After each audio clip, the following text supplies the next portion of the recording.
8월 둘째 주일 아침입니다. 오늘도 주님을 예배하며 주님 주신 은혜와 복을 누리는 거룩하고 복된 주일 되시기 바랍니다. 우리 찬송가 320장 부르시면서 주님 앞에 나아갑니다.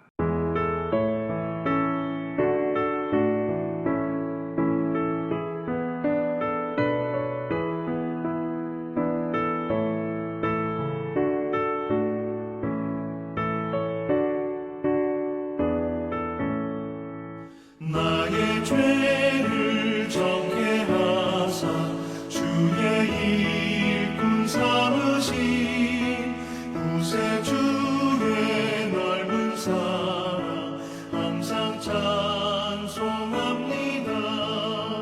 나를 일꾼 삼으신 주 크신 능력 주시고 언제든지 주 뜻대로 사용하여 주소서. 내게 부어주시려고 은혜에 위하신 주 주의 은혜 채워주사 능력 있게 하소서. 나를 일꾼 삼으신 주 크신 능력 주시고 언제든지 주 뜻대로 사용하여 주소서.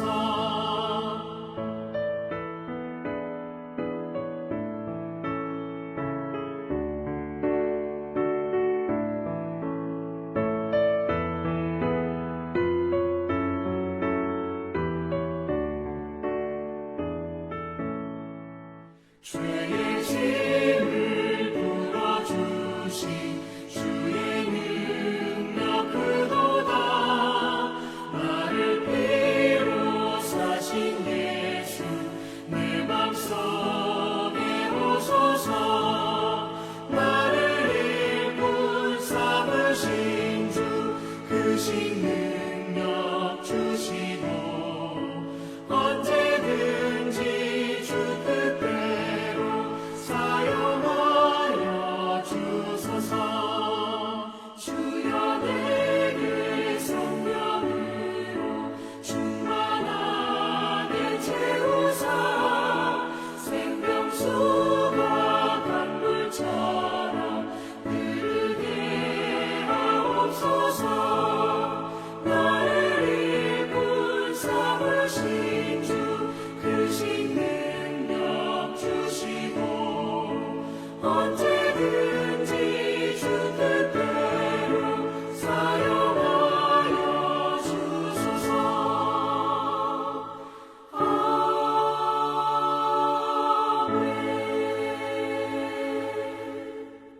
이 아침에 주시는 주님의 말씀은 사도행전 21장 15절로 26절까지 말씀입니다. 이 여러 날 후에 여장을 꾸려 예루살렘으로 올라갈새 가이사랴에 몇 제자가 함께 가며 한 오랜 제자 구브로 사람 나손을 데리고 가니 이는 우리가 그의 집에 머물러 함이라. 예루살렘에 이르니 형제들이 우리를 기꺼이 영접하거늘 그 이튿날 바울이 우리와 함께 야고보에게로 들어가니 장로들도 다 있더라. 바울이 문안하고 하나님이 자기의 사역으로 말미암아 이방 가운데서 하신 일을 낱낱이 말하더니 그들이 듣고 하나님께 영광을 돌리고 바울더러 이르되 형제여 그대도 보는 바에 유대인 중에 믿는 자 수만 명이 있으니 다 율법의 열성을 가진 자라. 네가 이방에 있는 모든 유대인들 가르치되 모세를 배반하고 아들들에게 할례를 행하지 말고 또 관습을 지키지 말라 한 다음을 그들이 들었도다. 그러면 어찌할꼬? 그들이 필연 그대가 온 것을 들으리니 우리가 말하는 이대로 하라. 서원한 네 사람이 우리에게 있으니 그들을 데리고 함께 결례를 행하고 그들을 위하여 비용을 내어 머리를 깎게 하라. 그러면 모든 사람이 그대에 대하여 들은 것이 사실이 아니고 그대도 율법을 지켜 행하는 줄로 알 것이라. 주를 믿는 이방인에게는 우리가 우상의 제물과 피와 목매어 죽인 것과 음행을 피할 것을 결의하고 편지하였느니라 하니 바울이 이 사람들을 데리고 이튿날 그들과 함께 결례를 행하고 성전에 들어가서 각 사람을 위하여 제사 드릴 때까지의 결례 기간이 만기된 것을 신고하니라. 아멘. 드디어 바울은 예루살렘에 입성합니다. 예수님께서 마지막 유월절을 앞두고 예루살렘에 입성하신 것처럼 바울 또한 죽음을 각오하고 예루살렘에 올라갑니다. 수많은 사람들의 만류에도 불구하고 하나님이 주신 사명이고 하나님이 주시는 음성이라고 믿고 그는 예루살렘에 올라갔습니다. 함께 동행하는 사람도 있었다고 그러죠. 여기 이거 나아손이라는 사람이 나오는데 그들 집에 유하기 위해서 동행했다라고 말합니다. 자, 이렇게 예루살렘에 도착해서 바울이 제일 먼저 한 일은 예루살렘 교회 최고 지도자 예수님의 친동생인 야고보, 말하자면 담임 목사죠. 그를 찾아갑니다. 17절에 예루살렘에 이르니 형제들이 우리를 기꺼이 영접하거늘 그 이튿날 바울이 우리와 함께 야고보에게로 들어가니 장로들도 다 있더라. 바울이 이방의 선교 사역을 감당하고 이제 예루살렘에 그는 한 10년 만에 돌아왔을 거예요. 우리가 형제들이 기쁨으로 영접했습니다. 유대의 아주 좋은 문화 중에 하나는 나그네를 영접하는 환대, hospitality, 환대라고 하는 겁니다. 더구나 그리스도 안에서 형제를 영접하는 건 너무 지극히 당연하고 아름다운 일 아니겠습니까? 그래서 이제 영접을 받고 이튿날 담임 목사인 야고보를 찾아가는데 보니까 거기 교회 지도자 장로들과 함께 있었다라고 말하죠. 그래서 바울이 인사드렸어요. 그동안에 잘 평안하셨습니까? 이방 선교 이제 다 마치고 여기 왔습니다. 1차, 2차, 3차 전도 여행을 마치고 여기 왔습니다 하고 예의를 갖춰 인사하지 않았겠습니까? 자, 그런 인사한 다음에 18절, 19절 모든 말씀을 여기 다 기록해 놓을 수는 없잖아요. 간단하게 행적을 기록해 놓고 있는데 19절 보니까 바울이 무난하고 하나님이 자기의 사역으로 말미암아 이방 가운데서 하신 일을 낱낱이 말하니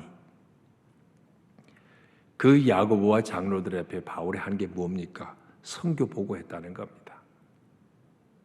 이방에 다니면서 하나님이 얼마나 크고 놀라운 일을 하셨는지 선교 보고예요. 우리 교회도 선교사님들 이렇게 오시면 선교 보고하도록 기회를 드리지 않습니까? 그런데 이 선교 보고를 한 게 뭐예요? 오늘 바울이 말하는 선교 보고를 한마디로 말하면 여기 있는 말씀 그대로예요. 하나님이 자기의 사역으로 말미암아 이방 가운데서 하신 일 그랬잖아요.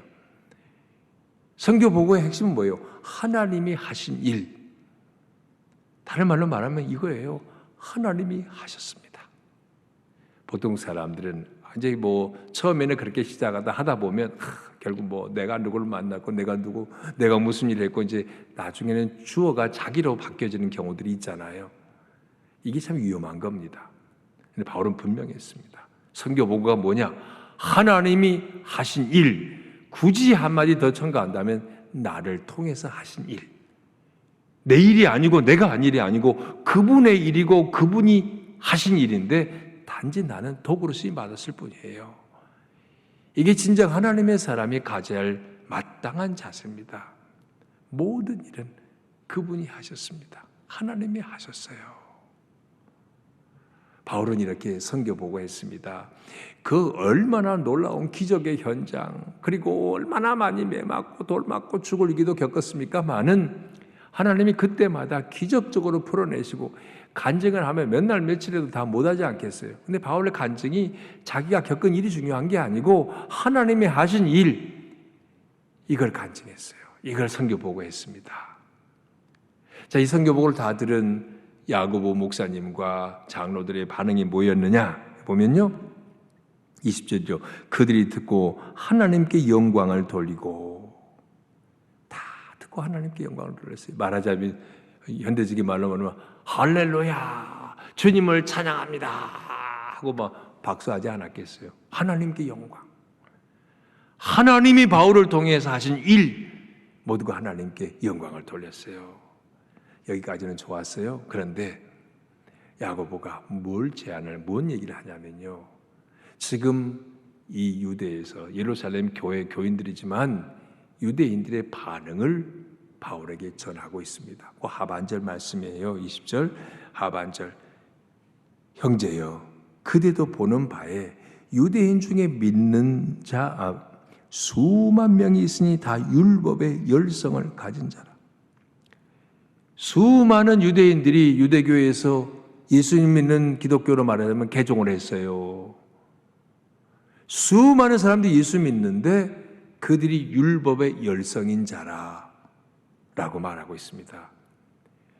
여러분, 예수님을 제대로 믿으면 율법의 완성이신 예수님을 믿기 때문에 율법에 매일 필요가 없거든요.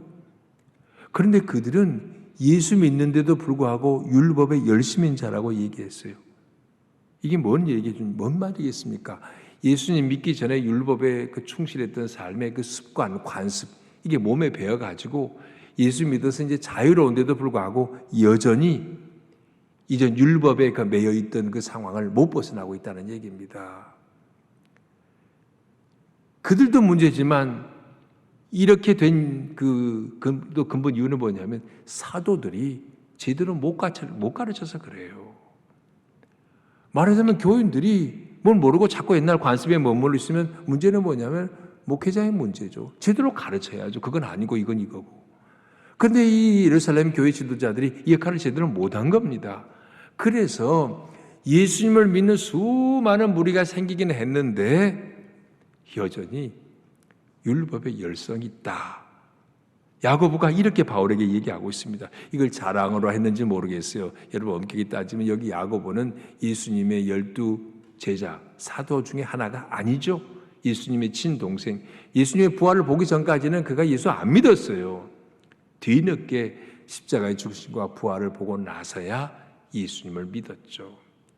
그래서 초대 예루살렘 교회 지도자까지 됐는데 아마 인간적으로 미안한 얘기지만은 좀 예수님의 친동생이었으니까 이런 영향력도 상당히 작용했으리라고 봅니다. 어쨌든 자, 그가 바울에게 이렇게 말하면서 그러면서 여기 유대인 중에 예수 믿는 사람들이 바울에 대해서 엄청나게 오해하고 있다는 사실을 알려줍니다. 21절이에요. 네가 이방에 있는 모든 유대인을 가르치되 모세를 배반하고 아들들에게 할례를 행하지 말고 또 관습을 지키지 말라 한다 함을 그들이 들었도다. 이게 뭐예요? 21절의 말씀은 사도 바울을 유대인 그리스도인이 완전히 오해하고 있다는 얘기입니다. 누가 악의적인 소문을 퍼뜨렸어요. 이게 참 언제나 이 소문이란 게 그렇거든요. 얼핏 들으면 맞는 말이에요. 여기 보세요. 뭐라고 그랬어요? 유대인을 가르치되, 디아스포라, 이방 가운데 있는 유대인들 말하겠죠. 이방에 가서 유대인들 만나가지고 뭐라고 그랬어요? 세 가지 나오죠. 모세를 배반하고, 왜 유대인들에게 바울이 모세 배반하라고 가르쳤겠습니까? 그런 적이 없어요. 또 아들들에게 할례 행하지 말라고, 이방인들에게는 할례 행하지 않아도 예수 믿고 구원받는 데 지장 없다고 말했지 유대인의 아들들에게 한 건 아니거든요. 이렇게 해서 오해가 생기잖아요. 우리가 언론에서 많이 정치인들 말 가운데 앞뒤 문맥을 싹 빼고 한마디 그것만 딱 들춰내가지고 문제 있다 해서 이런 경우 많이 있잖아요. 누군가 말로 흠집 잡을 때 꼭 그런 식입니다. 그러지 않아요? 전후 맥락을 살피지 않고 딱 그 말만 떼가지고 아주 악의적인 그 의도죠. 나쁜 말입니다. 그래서 사람들이 이랬어요. 유대인의 아들들에게 그런 적이 없어요. 그리고 또 관습을 지키지 말라. 유대인들에게 왜 그러세요? 바울은 유대인들에게는 문제 삼지 않았어요. 다만 이방인들이 예수 믿고 구원받는 데는 더 이상 율법이 필요 없고 할례도 필요 없다. 이렇게 가르쳤을 뿐입니다. 근데 소문은 뭐냐? 유대인들에게도 이방에 있는 모든 유대인들, 디아스포라 유대인들에게도 이렇게 가르쳤다. 이래가지고 바울에 대해서 악감정을 품게 만들었어요. 그래서 이 유대인 크리스찬들이 바울 나타나기만 해봐. 가만 안 둬버릴 거야. 죽여버릴 거야. 이렇게 씩씩거리고 있었던 겁니다. 이 오해된 사실을 지금 야고보가 바울에게 알려주고 있어요. 아니, 우리가 알지만 바울은 디모데가 다 컸는 성인인데도 불구하고 어머니는 유대인이고 아버지가 이방인인데 굳이 할례 받지 않아도 되지만 할례 받으라고 했거든요. 이런 사람이 사도 바울이에요. 그런데도 악의적으로 바울을 해치려고 나쁜 소문을 퍼뜨린 사람이 있다는 말입니다. 세상에 또 이런 인간들이 어디에도 있기는 있죠. 공동체마다. 참 나쁜 사람이에요. 그래서 야고보가 사도 바울에게 중재안을 지시합니다. 나름대로는 중재안이라고 생각한 거예요. 보세요. 22절에 그러면 어찌할꼬 그들이 과연 필연 그대가 온 곳을 들으리니 우리가 말하는 이대로 하라. 그대가 온 곳을 들으리니 만약에 바울 당신 여기 온 줄 알면 그들이 가만 놔두지 않을 거야. 붙잡아 죽일지도 몰라. 그러니 내가 제안하는 이 말대로 하라 라고 제안하고 있는 내용이 그 뒤에 말씀이에요. 자, 우리가 말하는 이대로 하라. 서원한 네 사람이 우리에게 있으니 그들을 데리고 함께 결례를 행하고 그들을 위하여 비용을 내어 머리를 깎게 하라. 그러면 모든 사람이 그대에 대하여 들은 것이 사실이 아니고 그대도 율법을 지켜 행하는 줄로 알 것이라. 이 나실인에 서원하는 사람은 머리를 깎지 않잖아요. 그런데 서원 기간이 끝나면 이제 정결 이식을 하고 머리를 깎습니다. 바울에게 너도 이와 같이 좀 해라. 그 4명의 서원을 이행한 사람들, 그들과 함께 머리를 깎고 그리고 비용을 대라. 이 정결례 이게 이제 제물을 바쳐야 돼요. 돈이 든단 말이에요. 이것까지 지불해라. 여러분, 이게 야고보가 담임 목사라면 본인도 양심에 바울이 그래야 할 필요가 없다는 거 알고 있는데 이 비겁한 제안 아닙니까? 인간적으로는 비겁한 거예요. 정말 목사면 바울이 옳다고 생각하면 아무리 유대인 그리스도인들이 엉뚱한 생각하고 있다 해도 그걸 딱 맞고 가르쳐야 되는데 세상에 이거 타협안을 제시하잖아요. 자기도 책임지고 야고보가 나 바울 당신 지켜줄게. 뭐 좀 이렇게 했으면 좋겠는데 좀 비겁한 건 사실입니다.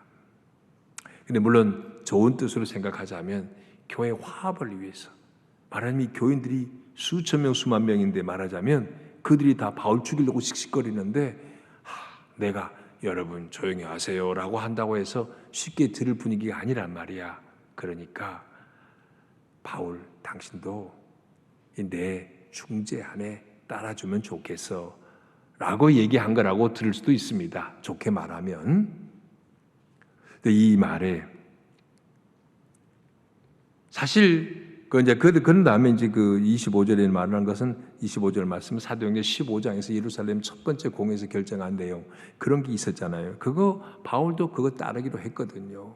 그래서 이방에 가서 그걸 근거로 이제 할례를 행하지 않아도 구원을 받을 수 있다는 거 전하고 왔습니다. 10년 만에 돌아왔는데 다시 예루살렘 교회에서 어쩌면 바울이 또 이 선택의 기로에 놓였어요. 나 안 할 거야. 야고보 목사 말 난 들을 수 없어요. 라고 뛰쳐나갔으면 만약 유대인들이 그 바울을 발견했다면 가만 놔두지 않았을 거예요. 그런데 오늘 본문에서 바울이 취한 태도를 보세요. 26절에 감동적입니다. 이것도 바울이 이 사람들을 데리고 이튿날 그들과 함께 결례를 행하고 성전에 들어가서 각 사람을 위하여 제사 드릴 때까지 결례 기간이 만기된 것을 신고하니라.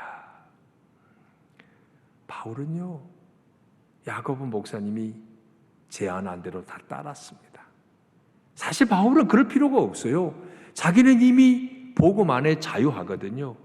그리고 복음대로 했기 때문에 잘못한 것도 없어요.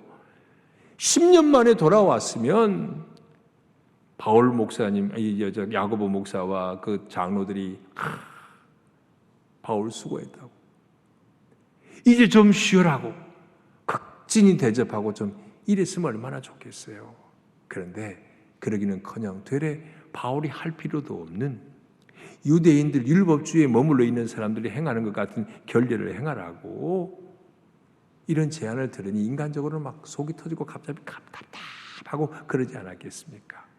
근데 바울이 그 제안을 따랐어요. 이것도 보면 오해할 수 있습니다. 아유, 바울도 비겁하네. 뭐 살라고 이렇게 타협 안에 그가 손을 잡는가, 사인을 했는가? 그거 아니에요. 이미 바울은 죽기를 각오했어요. 근데 왜 그랬어요? 교회의 화평, 화합, 일치를 위해서. 나 하나만 따르면 교회가 화평하고 하나 되는데 자기 희생을 감수한 겁니다. 그리고 더 중요한 건 이렇게 하는 게 본질을 왜곡된 건 아니거든요. 이렇게 한다고 해서 복음의 본질이 뭐 왜곡되거나 사라진 게 아니니까 그냥 내가 좀 더 조금만 참으면 되는 일이야. 그래서 그는 수용할 수 있었던 겁니다. 그러니까 고린도전서에서 말하잖아요. 내가 유대인들에게는 유대인처럼, 이방인에게는 이방인처럼, 주인에게는 주인에게 있는 것처럼, 종에게는 종이 된 것처럼 그렇게 그가 자기가 대한다 그랬는데 이게 뭐 사도 바울이 카멜레온이야 천만에요. 그게 아니고 오직 모든 사람에게 그리스도를 증거하기 위해서 종들에게는 자기가 종인 것처럼, 자유자에게는 자기가 자유자처럼, 유대인에게는 자기가 유대인처럼, 이방인에게는 내가 자기가 이방인인 것처럼 그런 자세에서 눈높이에서 복음 전도자의 삶을 살아왔다는 얘기입니다. 그런 측면에서 오늘 본문도 이해해야 합니다. 다시 말하면 오늘 바울이 26절에서 타협한 게 아니에요. 본질에는 일치를 주관하지만 비본질에는 관용을, 그리고 모든 일에는 사랑을 어거스틴이 했다는 유명한 말이 전해집니다. 오늘 교회도 꼭 필요해요. 다시 한번 할까요? 본질에는 일치를, 하나가 돼야 돼요. 비본질에는 관용을, 비본질 아닌 것 같고 싸울 필요 없다는 거예요. 모든 일에는 사랑을. 교회가 이런 질서를 따르면 어떤 교회도 주님의 교회 다 아름다운 교회가 될 것입니다. 말씀 마칩니다. 오늘 사도 바울 주님 때문에 오해를 받았지만 그러나 그는 개의치 않고요. 신앙의 양심대로 끝까지 행했습니다. 무엇보다 교회의 하나됨을 위해서 자기 자존심, 자기 주장을 내려놓고 희생했던 멋진 지도자 바울의 모습도 볼 수 있습니다. 야고보와 교회 장로들이 좀 비겁하긴 했지만 그들도 교회 화평을 위해서 그랬다면 이것도 우리는 이해할 수는 있습니다. 어떻게든 교회는 하나 되고 화합하는 교회가 돼야 합니다. 그리고 또 교회가 결정한 일에는 또 순종하고 따르는 게 교회 질서를 위해서 아주 중요한 태도이기도 합니다. 오늘 다시 한번 비본질에는 좀 관용하고 본질에는 하나됨을 추구하고 모든 일에 사랑으로 대함으로써 아름다운 주님의 교회를 섬겨가는 저와 여러분 되기를 바랍니다. 주님 감사합니다. 거룩한 주일 아침 오늘도 이 새벽을 깨우게 하시니 감사합니다. 교회를 통해서 날마다 우리에게 은혜에 베풀어 주심을 감사합니다.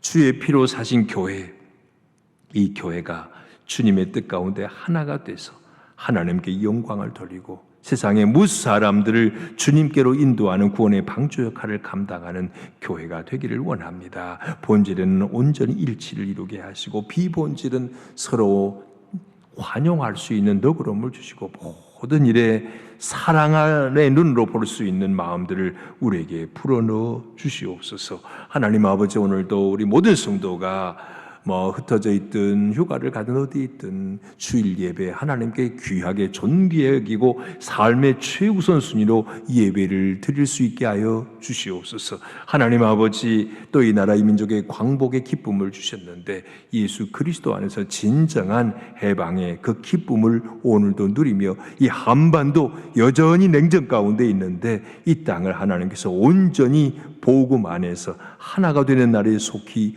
오게 하여 주시옵소서. 무더위에 계속되는 청년부 수련회 가운데도 은혜 주시기를 간절히 바라오며 예수님 이름으로 기도합니다. 아멘. 하늘에 계신 우리 아버지, 아버지의 이름을 거룩하게 하시며 아버지의 나라가 오게 하시며 아버지의 뜻이 하늘에서와 같이 땅에서도 이루어지게 하소서. 오늘 우리에게 일용할 양식을 주시고 우리가 우리에게 잘못한 사람을 용서하여 준 것 같이 우리 죄를 용서하여 주시고 우리를 시험에 빠지지 않게 하시고 악에서 구하소서. 나라와 권능과 영광이 영원히 아버지의 것입니다. 아멘.